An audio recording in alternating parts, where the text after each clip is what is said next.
अस्सलाम वालेकुम वरहमतुल्लाहि वबरकातुहू। मैं आपका मेज़बान मीर आरिफ। बात एक अहम मौजू पे करेंगे, जिससे मैं चाहता हूँ हर एक पेरेंट ये सुने, हर एक ये हिंदुस्तान का नागरिक ये सुने, हर एक ये जम्मू कश्मीर का बाशिंदा भी सुने। और जम्मू कश्मीर में जो 2-3 बिलें एक दो दिन पहले कबल पेश की गई है, जिसमें एक बिल ऑनलाइन गैमलिंग के हवाले से, जो ऑनलाइन गेम्स है जिनमें गैमलिंग होती है, उस प्लेटफॉर्म पे जो राज्यसभा में जिसको मंजूरी मिली है ऑनलाइन के गैमलिंग के हवाले से, जो ऑनलाइन गेम्स है जिसमें गैमलिंग होती है, उस हवाले से एक बिल वहां के सेंट्रल सरकार ने यानी बीजेपी सरकार ने वो बिल पेश की है, जिसको मंजूरी भी मिली है। अब इस बिल को खाली प्रेसिडेंट का साइन होना बाकी है। जो भी इसमें मंजूरी मिलेगी तो उसके बाद ये कानून बन जाएगा। पहले मैं बता दूंगा, जो ड्रीम 11 है, इसको बहुत बड़ा कंट्रैक्ट था वो बीसीसीआई के साथ 2026 तक का। वो भी कोई पता नहीं उसमें क्या हो। ये जो 300 से कुछ करोड़ पैसे दे रहे थे एक टर्म के ये बीसीसीआई को। अब मैं बात करूंगा जो माई 11 सर्कल है, जो वो भी 5-6 आईपीएल टीम्स को स्पॉन्सर कर रही थी, लेकिन जो पूरे कंट्री में एक लत लग गई थी, जो एक आग लग गई थी, ऐसी आग जो कभी बुझने का नाम नहीं ले रही है। लेकिन जितनी भी तारीफ करेंगे सेंट्रल गवर्नमेंट के, खासकर बीजेपी सरकार के, वो कम है इस बिल के लिए। जो पेरेंट्स को राहत मिली है, जो माओं को राहत मिली है, जो बुजुर्गों को राहत मिली है, जो नौजवानों को राहत मिली है, जो मुस्तकबिल बचेगा नई जनरेशन का, पूरी कंट्री का, खासकर मैं कश्मीर रीजन की बात करूंगा। मैं ये बात करूंगा आपसे कि जिस बीजेपी के ऊपर हमेशा सवाल या निशान खड़ा करते हैं, लेकिन ये जो काबिल तारीफ ये जो स्टेप लिया गया है, इसमें ये कहेंगे कि ये बिल बहुत बड़ा स्टेप है और ये यूथ को बाहर उस चीज से बचाना। ये बिल जो 2-3 पेजेस पे मुश्तमिल है, ये मैं आपसे सारी डिटेल नहीं करूंगा, शेयर कर पाऊंगा। मैं आपको 2-3 चीजें बताऊंगा। इसमें यह भी लिखा कि जो लत लग जाती है उससे ड्रग्स की ओर जाते हैं, उससे सुसाइडल केस कर जाते हैं, उससे करप्शन बढ़ जाता, उससे बाकी चीजें होती है।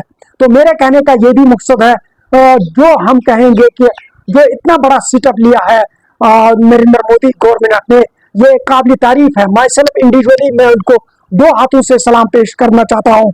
लेकिन मैं कहूंगा इसी बीच में आपको एक हमारे चीफ मिनिस्टर साहब को इसी साल सवाल किया गया है कि क्या आप लोग जम्मू कश्मीर में शराब पे पाबंदी लगाएंगे। लेकिन हमारे चीफ मिनिस्टर साहब ने अफसोस से मैं कहना चाहूंगा ये कहा कि शराब की पाबंदी हमारे मैनिफेस्टो में नहीं है। उसने डाइवर्ट होकर ये बात किया है। जो खुद को एक मुसलमान कहता है, जो दरबारों में चादरें चढ़ाने जाते हैं, जो नाराई तकबीर से शुरुआत करते हैं कैंपेन की। लेकिन मैं अब ये कहूंगा, जिस बीजेपी से हमेशा लोगों को डराया जाता है, उनकी जो काम भी देखा जाए और बाकी का काम भी देखा जाए, फिर उसको तुलना की जाती है। अगर हम यहाँ पे बात करेंगे, मैं आपको एक मुख्तसर बात और कराऊंगा।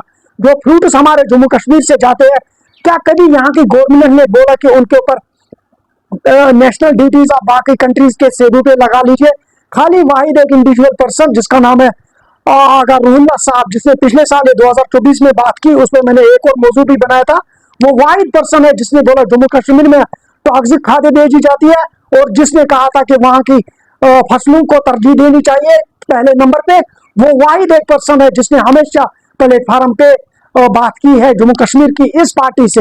लेकिन मैं बात और एक कहूंगा कि जो ये स्टेप बहुत बड़ा लिया गया है, इसके लिए जितने तारीफ उतने कम है बीजेपी सरकार के लिए, अमित शाह साहब के लिए, और ये जो बड़ा एक स्टेप लिया गया है।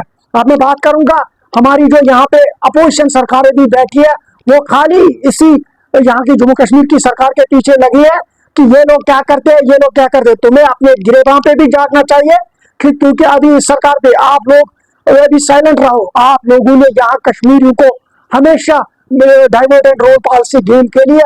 लेकिन ये मैं बात, जो ये मेरा मौजू था खासकर ऑनलाइन गैमलिंग पे, इससे अब यहाँ पे इकोनॉमी ठीक हो जाएगी, यहाँ पे माहौल ठीक हो जाएगा, यहाँ पे सुसाइडल केस कम हो जाएंगे, यहाँ पे ग्रोथ रेट ज्यादा हो जाएगी, यहाँ पे इकोनॉमी अच्छी हो जाएगी, यहाँ पे एक सेक्टर बहुत बड़ा बन जाएगा, बिजनेस का सेक्टर, टूरिज्म का सेक्टर, सोशल इंफ्रास्ट्रक्चर बहुत अच्छा हो जाएगा, और यहाँ पे एजुकेशन की ग्रोथ जो है वो बहुत अच्छी हो जाएगी, और यहाँ पे जो माइंड्स डाइवर्ट होते हैं वो अब डाइवर्ट नहीं हो जाएंगे।